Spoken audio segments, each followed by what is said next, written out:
Welcome to another edition of the It's Cavalier podcast. It's your boy Mac, and tonight I am joined by special guest Georges Niang of the Cleveland Cavaliers.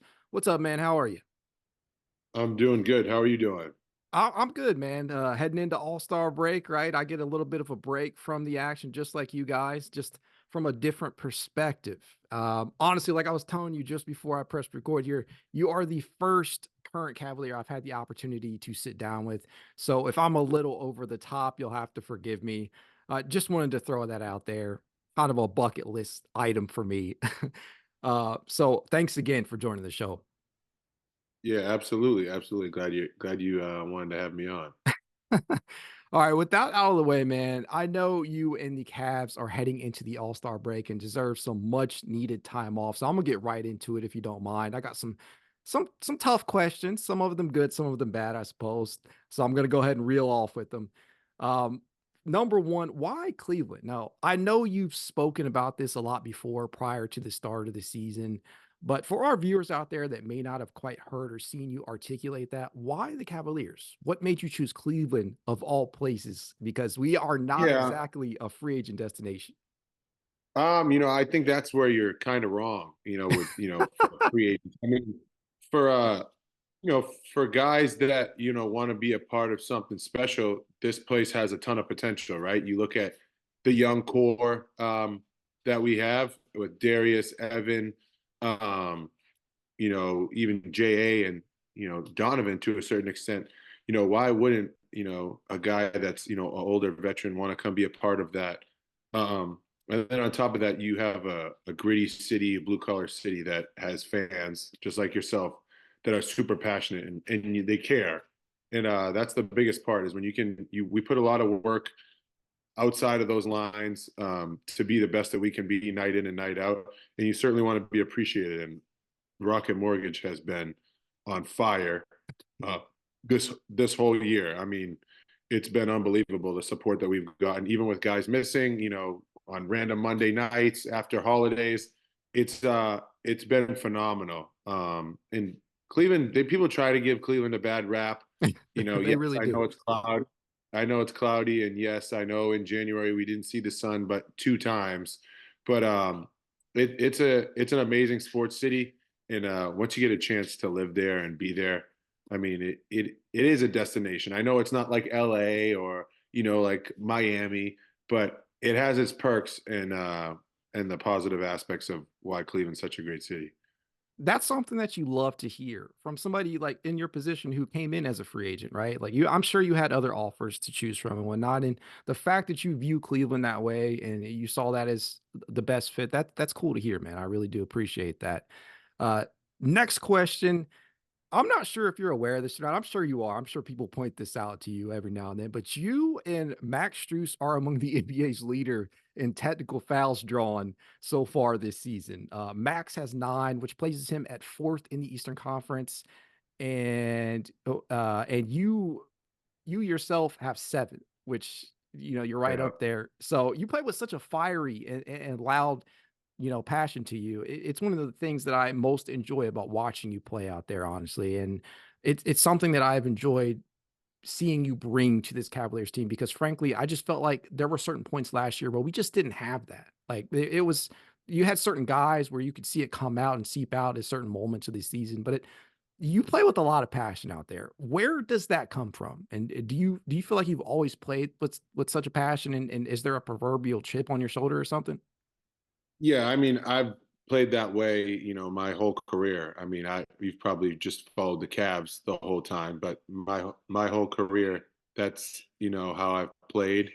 And and it's just something that, I've always played with a chip on my shoulder. And I mean, you probably can see it. A lot of people try to ride me off and try and say what I do and what I don't do, and if he could do this and this, that, and the other. So that's just fuel to the fire, right? And so that's something that always keeps me intense, motivated, being tenacious, on the court. And as for technical fouls, they happen, right? Right, right. You don't want to hurt your team. I try to avoid getting them in the fourth quarter. Obviously, last game was a moment where it was like there was a moment where I could have back down, but that was a moment where I wasn't going to let that happen. I think the way the energy, or the way the game was going, Kobe White's a great player. He doesn't need to throw his head back every time that he gets bumped and has to get a foul. And then he decided to be upset and push me. So I'm going to stand my ground. And it was nothing more than that. I mean, there's no ill will. The game didn't get out of hand. But those are the intense moments that you have to be ready to let the other team know, like, we're not backing down, and it doesn't matter what you thought or what you're thinking. We're not backing down. But as for me, I think people get off by, saying he can't do this, he can't do that because I don't look the part. Well, with everything that's gone on, we've won 20 out of however many games, and I've played however many minutes, and we're winning. And you can't control the narrative or what people say, but I think I've won a lot of games in the NBA. I've been lucky to play alongside a lot of great players, and I'm available every night. I play every night, and I try to compete at a high level and win. And if people don't want to take that for what it's worth, then that's on them. But I know every team that I'm on, we win. And I think that's the goal of being a part of a team. It doesn't matter if my stats are the sexiest, or maybe if I had muscles poking out, like another player, but I don't. But I still have found a way my whole career, and I'm 30 years old now, to win games and be a winner. And that's all I'm looking to do and bring to the table. Man, I love that. Now, with this one, I really want you to be candid because oftentimes, fans, including myself, I'm totally guilty of this too. We have a tendency to view celebrities, athletes, just famous people in general as something more than human. It seeps through in many different forms, whether we're giving our takes, our opinions, anything of that nature. And sometimes things can be said that not only leave out the human element, but can sometimes just flat out be rude or just non-factual.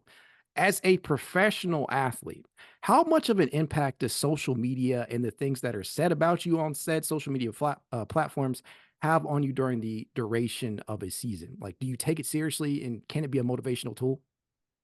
That's funny because some people take it, to that extreme, and really like focus on it and really get down about it. But I was, one time I came out after a game. I think I had a rough outing, right? And fans were shooting free throws, on the court, and someone said to me, these are the same people that are tweeting, how bad you are. And I watched fans airball, shoot it over the backboard. So everyone's allowed to have their opinion, right? And I'm totally okay with that. But if they only knew the man hours and the film and how much time I've spent doing this, if you think I'm trying to go out there and not play well, you're fooling yourself, right? There's a lot of other variables that go into this, whether it's flying, getting in late to a city. But at the same time, those people don't know what they're talking about. And that's no disrespect to you. I know you watch a lot of Cavs hoops, and I'm sure you have your own opinions about things, but there's so many little behind the scenes things that nobody has no idea about unless you're in on it. Like, you talk about like the buyout market. Like, people are like, why don't we go get this guy? Why don't we do this guy? It's like, we are second in the East, right? And nobody's satisfied with that. Nobody at all. We still feel like we have a lot of work to cut out. But yeah, everybody's like, oh, well, we still need to improve. Or it's just like, guys, like, teams are put together to be teams. Not like, you can't just go add individuals. I know, like, you look at every team that's tried to add superstars or just Right. pitch guys together, and like, has it really worked? I don't know. Like, you tell me. Denver won last year. The year before that, it was Golden State. And those teams aren't just piecing. Like, this is a They process develop talent, of they like add what. key veteran additions, they do these things over the course of time. Oftentimes, it's not Yeah, just an instant. exactly. And you look at the progression of the Cavs, it was like lost in the play-in game. Then we're fourth in the East, and probably would have been higher than that, if they didn't have all those injuries at the end of the year, where I think it dropped like six out of 7 games. And then this year, now we're looking to finish higher than that. It's a growth progression, and everybody's like, well, and then LeBron this and LeBron that, and it's like, LeBron was amazing for the Cavs. You can't take anything away from that. But when you look at it from a team aspect, like, who hit the game-winning shot for them to win? Kyrie Irving. Like, Mhm. you know what I mean? Steph Curry won a championship. Guess who won MVP one year? Andre Iguodala. Like, there's just so many pieces that go into this. Like, yes, it's so amazing that we have all this depth and we can play so many different ways that people have to realize like this is an ongoing process. So when Kobe talks, when JB talks, when the players talk, it's we're building to build something like great and over a long period of time. And you want us to just like burn assets and go sign. And it's like I shouldn't even be addressing this, Mhm. but I just feel like just to give like a human aspect to where you can't just like magically be like, oh, we should go do this. Like there's rules behind all this stuff, and there's chemistry in the locker room that nobody even knows about because they're on the outside looking in. No, I truly appreciate that because I've always wondered that from just like from an athlete standpoint, somebody who is in the position of yourself. And just on a personal level, I was genuinely curious to say because you and I actually had a funny back and forth about this rather recently where no lie, just to provide context, I posted my potential playoff rotation and I did not include you in it. I left you out of it. And literally the same day that I do that, you go out, put the bad shooting slump behind you, and you have a pretty big game. And I'm just thinking to myself, my God, like this, it's funny how these things can play out because as fans, we're impatient as hell. You guys put in a lot of work. That does not go unnoticed and whatnot. So sometimes we can fly off at the handle with some of these takes, but I just found that comical. Just on a personal level to see you go out and do that. Because immediately I was like, Yeah, well, damn, you you shut me up. motivated me. No, I'm kidding. As much as I'd like to take credit for that performance that you had, I can't, man. Like we know that you're capable of having big time performances like that. And in that line of thought, like you had a massive game earlier this season where you were absolutely unconscious from the field in a 135-95 victory over the Milwaukee Bucks, in which you scored a career best 33 points on 13 of 14 from the field and drilled 5 triples in the process. Now, my question for you is when you were in the midst of a game like that, like from a mental standpoint, when do you know it's going to be a good night and to keep shooting that damn ball? Because you had like 20 points and were 8 of 8 from the field in the first half alone. Yeah, I was just in a zone, to be honest with you. I just remember my first bucket being a floater, and then I think I hit a fall away to end the quarter. And and then the ball was flying around and I made a couple threes. And then by then I was like, oh shoot, like I'm 6 for 6. Then I was like, oh, I'm really rolling. And then when I looked up, I was like, oh, I haven't missed a shot and I have 20 points in the first half. And then, Is it as we were simple as just seeing a couple of shots go in though? Like, do you just start heat checking at that I point? mean, I think there was the shot that I missed was a shot that like I was a step back in the corner. That was probably one I could have held off on. But I just think those are all shots that I've practiced and worked on. And when you get in that zone, the ball's finding you. And we had a substantial lead, so there's more opportunity to be out there. And let's not kid ourselves. Yeah, it was an awesome night for me, but my teammates did an amazing job of getting me the ball, and we were up by a large amount. There wasn't too much pressure. Obviously, it's not easy to do that, but this is what you practice and work for. It's like I'm not out there in every single play, getting, I do my job, I show up, I, you know, try and play make for others, try and drive to the rim, make open shots. I'm not out there trying to score 30 plus points every single night. But people also need to realize like the guys that know their role and play their role aren't bombs. So I think for the most part, um, it was an amazing feeling. It was really cool to have that moment, but I think it was even better that it was just another day to stack on the amazing progress that this team has made. Even when people were ri- riding us off because Evan and DG, were going to be up for a substantial amount of time. Yeah, I mean, you played a big role in that during that stretch. You and Dean Wade, guys who presumably, know the role that they're in, and they do very well at that. And that's something that I feel like all championship type contenders need to have. So I truly do appreciate your contributions in that regard. Um, Next up, I got kind of a stat here for you. I'm not sure if you're aware of this. You have made 89 total triples this season already. That is already the third most on the season for Cleveland, right behind Strus and Donovan Mitchell, and are just 3 triples away from cracking the top 50 in career 3-pointers in Cavaliers history. and you've played for the team for just over 53 games. That is absurd to me. And it should also be noted that your current teammates, Donovan, Darius, Max, Karras, Isaac Dean, and most recently Sam Merrill are all also in the top 50. That's probably even more so absurd.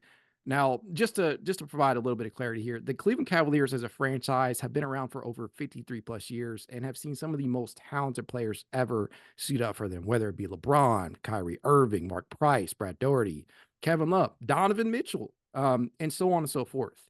And you yourself, you're putting yourself in the record books for them already, despite only being here 1 year. When you hear things like that and you find yourself in a position to be among the career leaders in a very important category like that, how does that make you feel? To be honest with you, I pay zero attention to that. I kind of figured. You know what category I want to be in? The one banner that they have up there that says 2016 NBA World Champions. You get put in that one. That's an even smaller um, fraternity, and I think that's all I'm thinking about, right? Like I signed to be here long term because I believe in what was being built here, and I think everybody saw it. Like the young talent that they have, it was never easy, playing against guys like Darius, and I played alongside Donovan, so I know what to expect. And then, you hear that Max is interested in coming here, and you know there's just so many good things about what's going on in the Cavaliers organization that why wouldn't you want to be a part of this? And this is just the beginning right now, and we're all striving, to finish out the rest of the regular season strong. I think all of us are going to use this All-Star break to regroup and refresh, and then we're going to attack these next 29 games. I think that's what it is, and then get ready to prove what we've been waiting to prove since we signed, and since the guys that were here last year were eliminated, and that's to show that we're a team that's built to last. And hopefully, me saying that gives fans or whoever's watching this confidence, because that's what we're focused on. Yeah, it's awesome, winning 18 out of 20 or whatever it was. I don't even know, because it's just like we're just trying to stack good days and trying to get a little bit better, as we get towards the end of the regular season. But we're building for something long term here, and that's why the guys that decided to come here signed long term deals, because we believe in what's going on. Man, I love it. I thought I'd get you with that one. I thought maybe that was actually going to be my second question about how much stock you put into holding records, but it just sounds like you're completely team focused, which is something that we love to hear. Yeah. Now, in that same line of thought, I got to kind of keep it real. In regards to the perimeter shooting, one of the things that I think a lot of people have pointed out this season to me in reference to the season that you are having is that you aren't completing the three ball as efficiently as you have in years past, more specifically the last 5 seasons in which you have completed over 40% of your triples or higher for both the Utah Jazz and Philadelphia 76ers. Now, as it stands, I'm sure you probably don't know this number, but you're at 35.2%, which is still pretty respectable, all things considered. Now, the question is, in your opinion, do players put a lot of emphasis on this type of thing? Like if you have a rough night from a mental standpoint, what helps you put it all behind you going into the next game? I think the biggest thing for me is I'm focused on taking and making uh, good shots, right? Like I was telling someone the other night, I think you saw it on a clip. I Mhm. forget what his name is that put it out, but I didn't forget how to shoot threes when I came to Cleveland, right? Obviously I want the ball to go in more. Um, but at the same time, like I'm going to continue to shoot the ball the way that I know how to shoot the ball, and it hasn't failed me yet. There's still 29 games left, and when you get paid to make threes, you start to creep up team scouting report, and Yeah. yes, I've missed some open ones, but it's not like people are just letting me stand there butt naked and shoot open threes. I know that for sure. So there's a whole process that goes to it, right? Yeah, it's called like gravity, right? Where Right, right. guys shift towards you and don't help as much, so that other guys have opportunities to drive to the lane, like Darius, Evan, JA, Karras, that have more opportunities. And yes, I would love to, be shooting for 40% right now, but I'm not. But I also know that I'm a capable 3-point shooter, and over the course of my career, I've made a lot of threes, and I know I'm going to continue to make threes. So be at ease, everybody. When the moment comes, I will be ready to continuously take and make shots. That's what I've tried to tell a lot of people because I think the one thing that a lot of people do not understand, the casual viewer, which is, by and large, the norm these days does not understand gravity, spacing, how much gravity players such as yourself, Sam Merrill, most recently, Dean Wade, even Evan Mobley now, the gravity that is being generated off of these floor spacers out here, whether or not you're making the shots or even if you are in a position to take them, defenses having to pay attention to you is opening up the floor for other players. And this is an impacted regardless of if you are making shots, at a high rate or not. This is something that still adds to the team, and I do feel like you have played a big role in that this year. I Uh, appreciate it. no worries, man. That said, next one is kind of a two-party here. First off, for our viewers out there, where did the nickname minivan originate from, and did it and how did that manage to stick? Oh man, sometimes I wish I could shake it, but it was kind of like self-appointed, right? Mhm.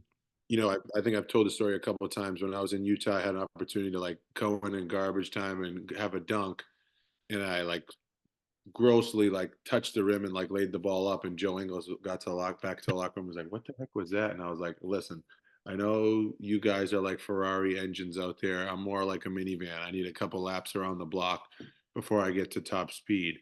And then everybody was like, "Oh, the minivan." And then it kind of ran with it. They started making T-shirts with my head out the window of a minivan. So it was, it was fun. I played along with it, and now Darius changed it to the G wagon. So Do you prefer we're that just gonna more? roll with Does it. that name suit you better? I guess so. I mean, if it's gonna have you giving me, better publicity, then I'll take it.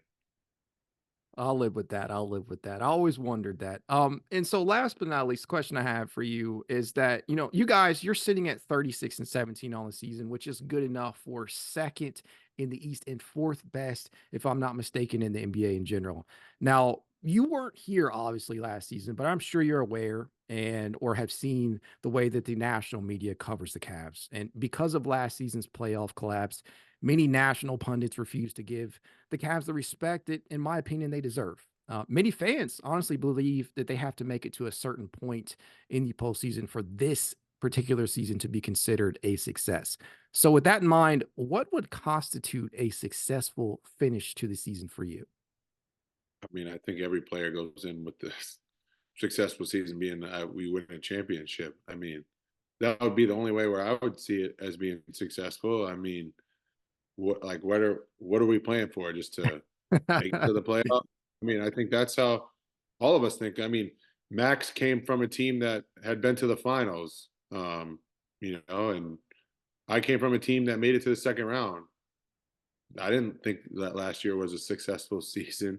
I don't think anybody on the Cavs last year thought it was a successful season. If you don't win, it's not successful. When sure there's like moral victories, like, oh, we did a great job, we won in this or did this, but no, like all of us are striving to win a championship, and nobody's stupid. Everybody saw what the parade looked like in Cleveland when LeBron, brought a championship back to Cleveland. Like, who wouldn't want to be a part of that? Who wouldn't want to be remembered in a top sports city, for being a part of that fraternity of bringing a championship home? I think all of us are looking at that as, that's what we want. And as for the getting the attention, cool. Like, we'll ride under the radar. That's fine. We're all guys that have been under the radar our whole career. Donovan being underappreciated, Darius, Evan, not being voted an All Star. Guys in their college NBA careers. Like, we all have guys that are, go getters, and that's not going to stop us. So I mean, yes, it's unfortunate. I'm sure it would bring a lot of media attention if we played on TV more, but we're willing to go out there and show what we can do. And I think we've done that. And if they don't want to respect us, well, then we'll just have to keep popping them in the chin and doing what we do. And I think that's really just all we've been stressing this whole time is just let's continue to get better. Let's continue to grow. Let's continue how to figure out how we can maneuver all the pieces on this team to make it work and go win games. and we're not trying to slow up anytime soon.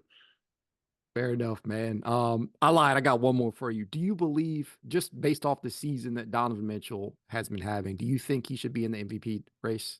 Oh, I mean, absolutely. I mean, come on. I mean, you probably have his stats, but someone posted the other day it was like 28 points, 5 or 6 rebounds, 6 assists.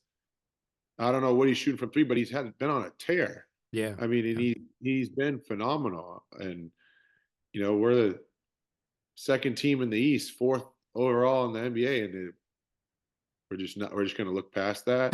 He's missed 9 games, like, so it's not like he's like flirting with being ineligible for postseason awards. He's been phenomenal, and that pains me because as a team getting national media, sure, whatever, who cares? Like, it we'll win and make up for it then. But for like individuals that are have contract situations and money on the table because of all NBA, like I feel for those guys because those are accolades that put you in a category when you look 10 years down the road where someone's like, oh my God, that person was MVP or they were all NBA. Like those things matter.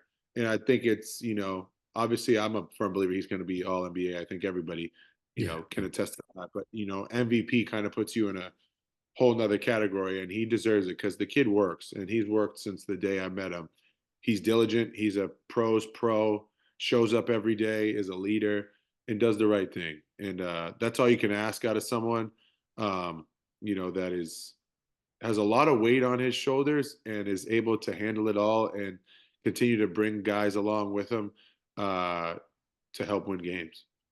Appreciate that response, man. I feel like a lot of people, if you're outside of Cleveland, for one, it's one thing for us as fans of the Cavaliers to sit back and watch what Donovan Mitchell has been able to do, and being kind of the head of the snake for most of the time here, and being able to, for lack of a better term, kind of carry the Cavs to a new height that we just didn't necessarily see last year. And I feel like we've been able to overcome so much adversity this year through his play.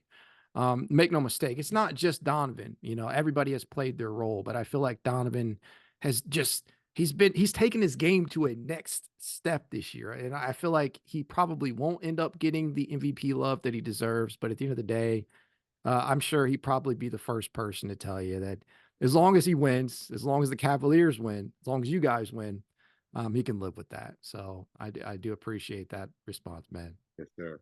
Absolutely, man. That being said, as I always tell you guys, if you'd like to reach out to me, you know how you can. It's Cavalier_pod on Twitter, TikTok, Instagram, YouTube, and more. If you'd like to be added to the It's Cavalier Discord chat, you know what to do. Leave a rating, leave a review, send a screenshot of said review to itscavalier53@gmail.com, and I will send you an invite. Thanks again, George, for coming on, man. I truly do appreciate it. It's the experience of a lifetime for me. Absolutely, man. Thanks for having me. For sure.